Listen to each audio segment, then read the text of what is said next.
आज की चर्चा का विषय है लोक साहित्य, लोक परंपराएं और आधुनिक कला माध्यम।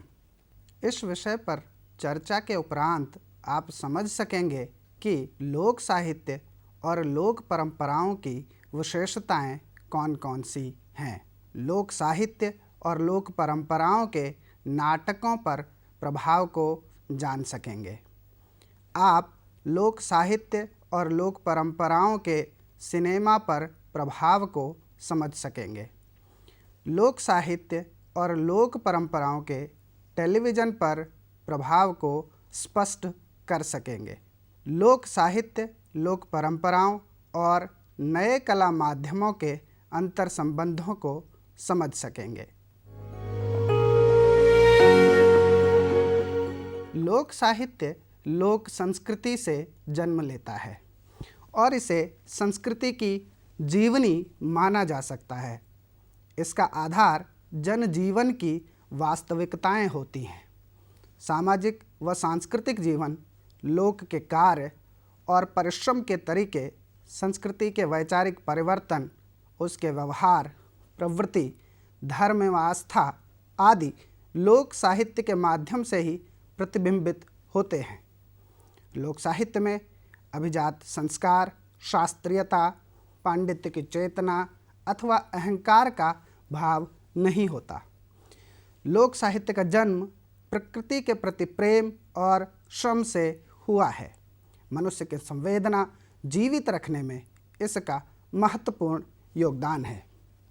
लोक संगीत और लोक नाट्य भी इसी के अंग हैं। लोक से संबंधित उत्सवों, अवसरों तथा मांगलिक कार्यों के समय लोक संगीत और लोक नाट्य का गायन और अभिनय किया जाता है। लोक संस्कृति के समस्त अंगों में लोक संगीत, नाटकों, ख्यालों तथा नृत्यों एवं नाट्यों का महत्वपूर्ण स्थान है। इनमें लोक संस्कृति, जीवन और लोक मनोरंजन का अपना ही अनुपम रूप देखने को मिलता है। इन अंगों का न तो कोई व्यक्ति विशेष जन्मदाता है और न ही कोई शास्त्र और प्रणेता।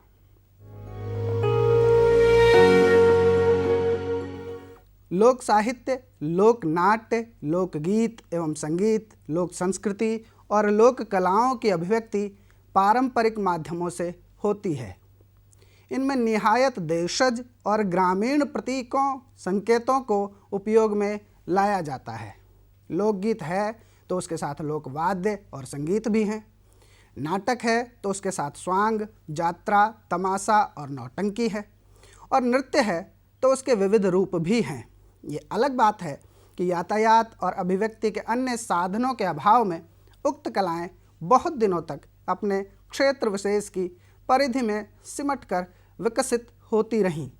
उन्हें उन्मुक्त आकाश नहीं मिला।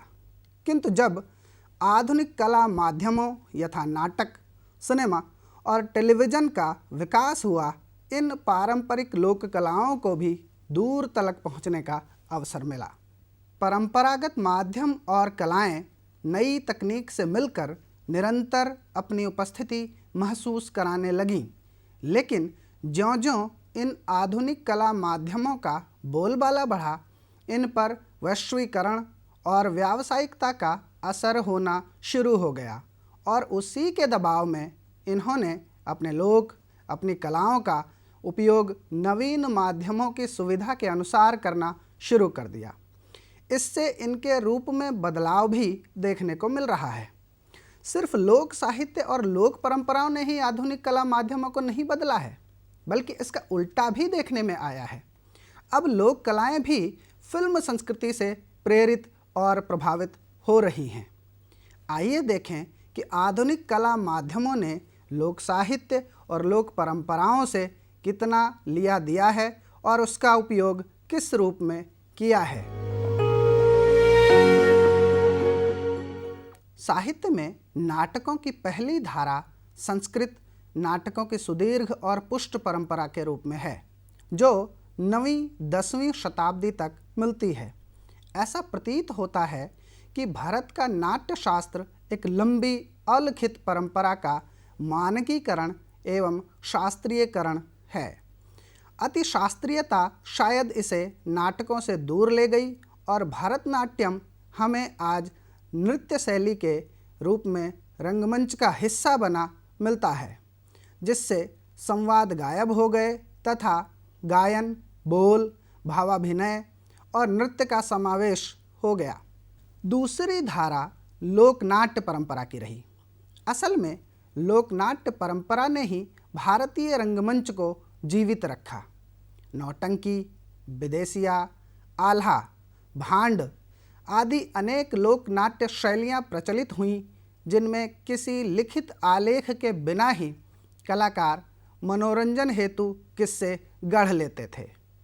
कालांतर में संगीतबद्ध या संगीत पर आधारित लोकनाट्य जैसे मंचन आधुनिक हिंदी रंगमंच की कड़ी बन गए। हमें तीसरी धारा पारसी नाटकों की मिलती है। पारसी कंपनियां अपने नाटककार रखती थीं और इस हिसाब से नाटक लिखवाती और खेलती थीं कि वे जनता में लोकप्रिय हों और अधिक से अधिक धनोपार्जन कर सकें। उनका जोर अति नाटकीयता और चमत्कार पर रहता था।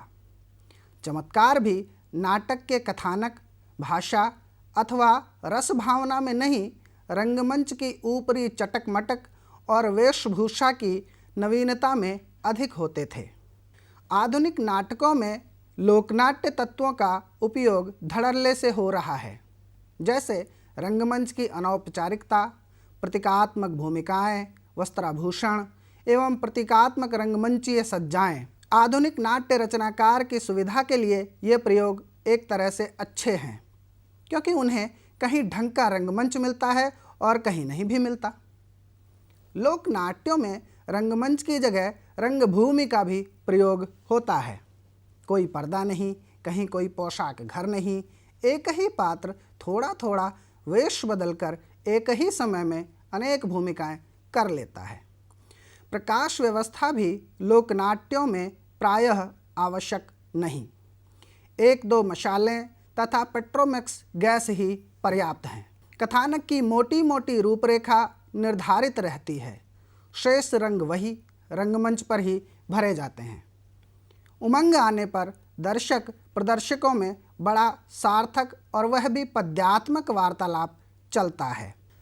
भारत में अनगिनत लोक नाट्य रूप हैं, जैसे बंगाल में जात्रा, उत्तर प्रदेश में रामलीला, कृष्णलीला, नौटंकी, बिहार में छऊ, हरियाणा में सांग, कश्मीर में भांड जसन, महाराष्ट्र में तमाशा, मालवा में माच, गुजरात में भवाई, दक्षिण भारत में यक्षगान आदि आदि। ये लोकनाट्य शैलियाँ इतनी सशक्त हैं कि आधुनिक हिंदी रंगमंच ने जब अपनी शास्त्रीय सीमाएं तय कर लीं तो उसे अपने अधिक विस्तार और जीवंतता के लिए इन्हीं से संवाद बनाना पड़ा। परिणाम यह हुआ कि आधुनिक नाट्य निर्देशकों ने अपने प्रस्तुतियों में लोक तत्वों को अपनाया। उदाहरण के लिए हबीब तनवीर ने अपने नाटकों में छत्तीसगढ़ी लोक तत्वों का खूब प्रयोग किया। उनके नाटक चरणदास चोर और गांव का नाम ससुराल का आधार तो लोक कथाएं ही हैं। लोक बोली, लोक संगीत और लोक नाटकों का प्रयोग करके उन्होंने आधुनिक नाटक की क्षमता का परिष्कार किया है। चपरासीन और जमादारिन नाटक में उन्होंने नाचा शैली अपनाई है। यह ज़रूर है कि उनके शुरुआती नाटकों में लोक के उपयोग में व्यावसायिकता उतनी नहीं होती थी, लेकिन बाद के नाटकों में उन्हें भी कुछ बिंदुओं पर उसे अपनाना पड़ा। खैर, जगदीश चंद्र माथुर का नाटक दशरथ नंदन रामलीला की शैली में रचा गया है। लक्ष्मी नारायण लाल और मणि मधुकर ने भी लोक शैली में नाटकों की रचना की है। इन्होंने आधुनिकीकरण की प्रक्रिया को लोक नाटकों और मिथकों के माध्यम से अभिव्यक्त किया है। समकालीन दौर में व्यावसायिकता के दबाव और पश्चिम की अंधी नकल के चलते लोक साहित्य के प्रति संकट बढ़ा है। जिस तरह सही संरक्षण के अभाव में लोक भाषाएं मर रही हैं, उसी प्रकार लोक साहित्य की महत्ता भी घट रही है। पारंपरिक लोक कलाएं अब शहरों में प्रदर्शन का विषय बनकर रह गई हैं। लोक कलाकार भी व्यावसायिकता के दबाव में समझौते कर रहे हैं। वे शहरों की ओर भी भाग रहे हैं। समकालीन हिंदी नाटकों में भी अब पहले जैसी लोक अभिव्यक्तियों का प्रयोग नहीं रहा है। अव्वल तो नाटक लिखे ही कम जा रहे हैं, दूसरे उनमें खोजने पर लोक की छौंक तो मिल सकती है पर उसकी आत्मा लगभग गायब है।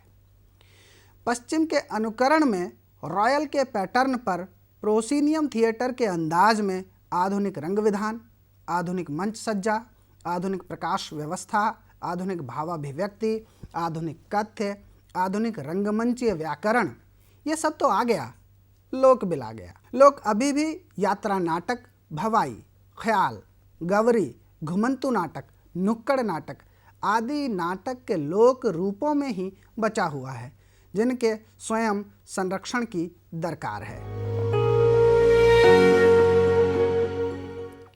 सिनेमा में आज भी लोक साहित्य के विविध रूपों और शैलियों का उपयोग हिंदी नाटक से अधिक देखा जा सकता है। फिल्मों का गीत संगीत इसका उदाहरण है।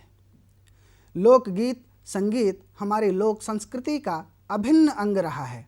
हमारे पर्व, तीज, त्योहार और रस्मों समारोहों में ही नहीं, बिजली से अछूते गांवों में आटा पीसने वाली घट्टियों की घरर घरर में, बोवनी के समय खेत में पानी उलीचने के लिए जाते पैरों के जूतों की चरर मरर में, धान कूटते समय मूसल की धप धप में, ठठेरे द्वारा बर्तन ढालते समय उसकी टन टन में और घर बनाने के दौरान छेनी हथौड़ी की खनन खनन में इसकी गूंज हर तरफ मौजूद है। सिनेमा, जिसे सामान्य रूप से समझदार आदमी 16 कलाओं का संगम कहता है और ज़्यादा पढ़ा लिखा उसे लोक का विकृत रूप बताता है, वह भी लोक संगीत से कतई अछूता नहीं रहा है। भारतीय सिने संगीत की सबसे बड़ी विशेषता यह रही है कि समय समय पर भले ही इसने पश्चिमी धुनों को थोड़े हेर फेर के साथ प्रस्तुत किया हो, भले ही कई बार शब्दों की गरिमा को वाद्यों के अतिरिक्त प्रयोग के नीचे कुचल दिया हो, लेकिन इसने लोक संगीत को भी मन से अंगीकार किया है। जहाँ खेमचंद प्रकाश, अनिल विश्वास और एस.डी. बर्मन के संगीत में बंगाल की लोक छटा रही है, तो ओ.पी. नैयर, रवि, जी.एस. कोहली ने गीतों को पंजाबी लोक रंगत दी है। शंकर एहसान लॉय वाले भी और शंकर जयकिशन वाले भी, और ए.आर. रहमान ने दक्षिण के परचम को फहराया है, तो नौशाद और चित्रगुप्त ने उत्तर की पताका लहराई है। कल्याण जी आनंद जी ने गुजरात की मिठास घोली है, तो सी रामचंद्रन ने महाराष्ट्र की तीखी मिर्च से लोगों से हाहाकार करवाया है। आइए लोक पर्व होली और फिल्मों की चर्चा करें।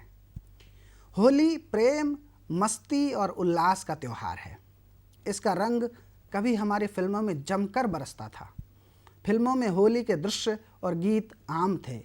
दर्शकों को भी रंग खेलने का फिल्मी अंदाज खूब रास आता था। फिल्मों में होली की मस्ती दर्शकों को सिनेमा हॉल तक खींच लाती थी, तो होली के गीत उन्हें इस लोक पर्व को मनाने का सिनेमाई अंदाज दे जाते थे। फिल्मकार भी कभी कभी कहानी को आगे बढ़ाने के नाम पर, तो कभी किसी और बहाने से होली के दृश्य और गीत अपनी फिल्मों में डालने के लिए उत्सुक रहते थे। पर्दे पर होली को लेकर 80 के दशक तक फिल्मकारों का भरपूर रुझान दिखाई पड़ता है। इस दरमियान सिनेमा ने होली के एक से एक बढ़कर खूबसूरत और मस्ती भरे गीत दिए। लाई है हजारों रंग होली, फूल और पत्थर, होली आई रे कन्हाई रंग छलके मदर इंडिया, अरे जा रे हट नटखट नवरंग, आज न छोड़ेंगे बस हम जोली कटी पतंग, नीला पीला हरा गुलाबी आप बीती, होली के दिन दिल खिल जाते हैं शोले, सात रंग में खेल रही है आखिर क्यों, जैसे होली के फिल्मी गीत आज भी दर्शकों की स्मृतियों में ताज़ा हैं। लेकिन इन सिनेमाई गीतों में सबसे ज़्यादा किसी गीत का जादू लोगों के सिर चढ़कर बोला, तो वो अमिताभ बच्चन की आवाज़ में उन पर और रेखा पर फिल्माया गया सिलसिला का गीत रंग बरसे भीगे चुनर वाली है। रंग बरसे, अरे रंग बरसे भीगे चुनर वाली, रंग बरसे, रंग बरसे भीगे चुनर वाली, रंग बरसे। सिलसिला के तकरीबन 2 दशक बाद बागबां में एक बार फिर अमिताभ बच्चन होली खेले रघुबीरा गाते नजर आए। होली खेले रघुबीरा अवध में, होली खेले रघुबीरा, होली खेले रघुबीरा अवध में, होली खेले रघुबीरा, अरे होली खेले रघुबीरा अवध में, होली खेले रघुबीरा। अमिताभ बच्चन और हेमा मालिनी पर फिल्माए गए होली के इस गीत को भी दर्शकों ने खूब पसंद किया। राजस्थानी, हरियाणवी, पंजाबी और भोजपुरी लोक संगीत का भी हिंदी सिनेमा में खासा प्रयोग हुआ है। भोजपुरी के संदर्भ में अपने एक व्याख्यान में पंकज राग ने कहा था कि हिंदी फिल्मों में संगीतकार अनिल विश्वास ने शुरुआती दिनों में भोजपुरी संगीत का ज़्यादा प्रयोग किया। ज्वार भाटा एवं राही जैसी फिल्मों के संगीत में यह साफ दिखाई पड़ता है। 1940 से पहले हिंदी फिल्मों का केंद्र कलकत्ता रहा। वहाँ बड़ी संख्या में भोजपुरी क्षेत्र के मजदूर गए थे। वे वहाँ भोजपुरी लोक संगीत का उपयोग अपने मनोरंजन के लिए करते थे, जिन्हें सुनकर कई संगीतकारों ने उनका उपयोग हिंदी फिल्मों में किया।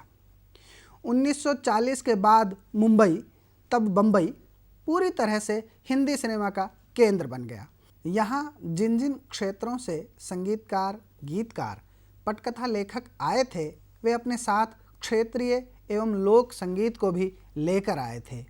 नौशाद, पंडित रविशंकर, चित्रगुप्त, एस.एन. त्रिपाठी जैसे संगीतकारों ने भोजपुरी लोक संगीत का बहुत उपयोग किया।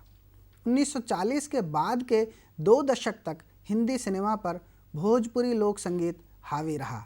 नीचा नगर, धरती के लाल, गोदान, बैजू बावरा, मदर इंडिया, नया दौर आदि कई फिल्मों के संगीत में भोजपुरी लोक संगीत साफ दिखाई पड़ता है। हिंदी सिनेमा में भोजपुरी लोक संगीत के नोट्स, धुन या फिर उसका हूबहू उपयोग किया जाता था। चैती, कजरी का भी प्रयोग फिल्मों में देखने को मिलता है। फिल्म संगीतकारों में सलिल चौधरी, एस.डी. बर्मन, आर.डी. बर्मन, कल्याण जी आनंद जी, रविंद्र जैन, राजकमल ने भी थोड़ा कम पर भोजपुरी लोक संगीत का उपयोग किया। इधर फिल्मों में लोकगीतों और लोक संगीत के प्रयोग का एक नया दौर शुरू हुआ है। इसका कारण यह है कि हाल के दिनों में सिनेमा का परिदृश्य भी बदला है। वहाँ फिर से लोक की प्रतिष्ठा बढ़ती देखी जा सकती है। लगान, गुलाल, पीपली लाइव और गैंग्स ऑफ वासेपुर जैसी फिल्में इसका उदाहरण हैं। इनमें कथानक, भाषा, पहनावा, गीत संगीत आदि कई स्तरों पर लोक की छाप है।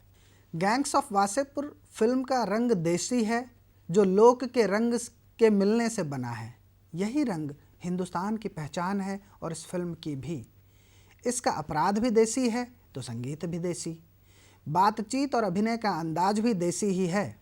यही इस फिल्म की सबसे बड़ी ताकत है।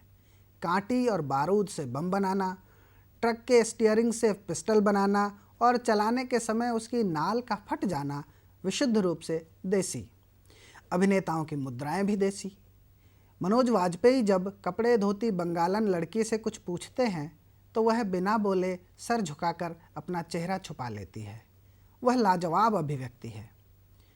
बिहार के लोक संगीत को अंतर्राष्ट्रीय पहचान देने वाली लोक और शास्त्रीय गायिका शारदा सिन्हा ने इस फिल्म के गीत तार बिजली से पतरे हमारे पिया को गाया है।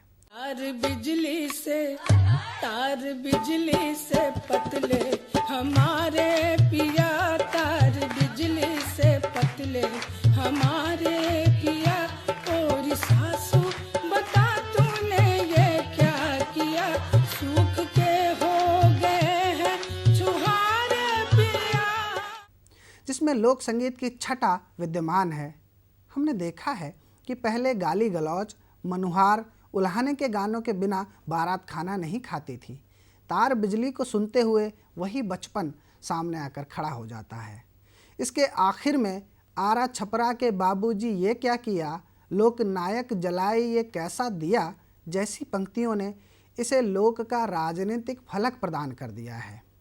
इसी प्रकार पीपली लाइव के गीत सखी सैया तो खूब ही कमात हैं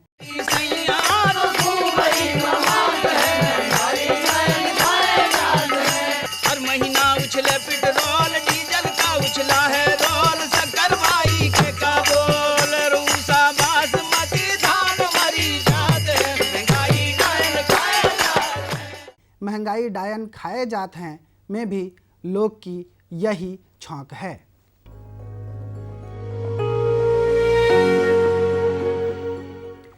टेलीविज़न को तो लोक प्रसारक के नाम से जाना ही जाता है।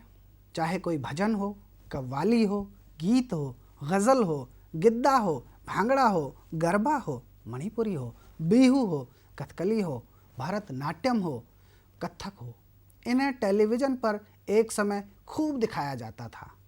कश्मीर की लोक संस्कृति को जब टेलीविज़न के पर्दे पर दिखाया जाता तो राजस्थान के रेतीले धोरे, दक्षिण के समुद्र की लहरें, पूर्वोत्तर की घाटियाँ और मध्य भारत के मैदानी इलाके झूम झूम उठते थे। टेलीविज़न के माध्यम से ईद की सेवइयों की मिठास पूरे देश में महसूस की जाती थी। दिवाली, क्रिसमस और गुरु पर्व पर जलाए गए दियों की चमक में पूरा भारत प्रकाशित हो उठता था। फिर निजी चैनलों का दौर आया और एक समय लोक को भरपूर तरजीह देने वाले टेलीविज़न पर भी व्यावसायिकता की दौड़ हावी हो गई। प्रायोजक और टीआरपी की होड़ ने उसे लोक और साहित्य दोनों से दूर कर दिया। कुछ निर्माता निर्देशकों ने टेलीविज़न को शुद्ध शहरी संस्कृति, घरेलू षड्यंत्रों और अंधविश्वासों में कैद कर डाला। कुछ वर्ष यह सिलसिला चला, फिर MH1 और महुआ जैसे क्षेत्रीय भाषाओं के चैनलों की शुरुआत हुई। उन्होंने अपने क्षेत्र की भाषा, अपनी लोक संस्कृति और अपने लोक कलाकारों तथा अभिनेताओं को तरजीह देना शुरू किया। इधर जब से कलर्स चैनल आया है, टेलीविज़न का परिदृश्य फिर बदला है। कलर्स ने आकर लोक साहित्य को पुनः उभारा। बालिका वधू, ससुराल सिमर का, उतरन जैसे सीरियलों में लोक की भरपूर छौंक है। बालिका वधू में राजस्थानी लोक संस्कृति एवं भाषिक शैलियों का उपयोग किया गया है। यही कारण है कि इस कार्यक्रम को भारतीय टीवी कार्यक्रमों की रेटिंग में सर्वोच्च 5वां स्थान मिला और यह प्रसिद्धि इसे अपने आरंभ के 3 माह के भीतर ही मिल गई थी। कलर्स के बाद GTV, NDTV और स्टार प्लस जैसे बड़े चैनलों ने भी अपने कार्यक्रमों में लोक संस्कृति को तरजीह देना शुरू किया और अगले जन्म मोहे बिटिया ही कीजो तथा दिया और बाती हम जैसे सीरियल शुरू किए, जिनके कथानक, भाषा, पहनावे और गीतों में लोक की महक है। DD नेशनल के अलावा DD Bharati, Rajya Sabha TV, Lok Sabha TV, Zindagi, Sony Pal, epic आदि कितने ही चैनल आ गए हैं जिन पर लोक साहित्य, लोक संगीत और लोक नाट्य रूपों का प्रयोग देखा जा सकता है। स्थानीय भाषा के चैनलों ने व्यावसायिकता के बावजूद इस स्थिति को मजबूत ही किया है। लोक साहित्य, लोक परंपराएं और आधुनिक कला माध्यम विषय पर आज हुई इस चर्चा के बाद हम सारांश रूप में कह सकते हैं कि लोक साहित्य, लोक परंपराओं और आधुनिक कला माध्यमों में अन्योन्याश्रित संबंध है और दोनों एक दूसरे से प्रेरित एवं प्रभावित हुए हैं। एक समय नाटक, सिनेमा और टेलीविज़न जैसे माध्यमों ने लोक को खूब वरीयता दी। फिर घोर व्यावसायिकता के युग में यह मांग कम भी हुई, लेकिन अब फिर से व्यावसायिकता ने ही लोक साहित्य एवं लोक परंपराओं का प्रभाव भी बढ़ाया है, क्योंकि ये माध्यम शास्त्रीयता के शिखर छू चुके हैं। वहाँ अब इनके प्रयोग के लिए मानो कुछ बचा नहीं है। इसलिए लोक साहित्य, उसकी विधाओं और शैलियों को अपनाना इसकी ज़रूरत बन गया है। उक्त स्थितियों के बावजूद हमें लगातार लोक साहित्य और लोक परंपराओं के उचित विकास, संरक्षण एवं उसे पनपने की स्थितियां प्रदान करने की आवश्यकता है ताकि इस माहौल में भी उनकी सहज उन्नति हो सके।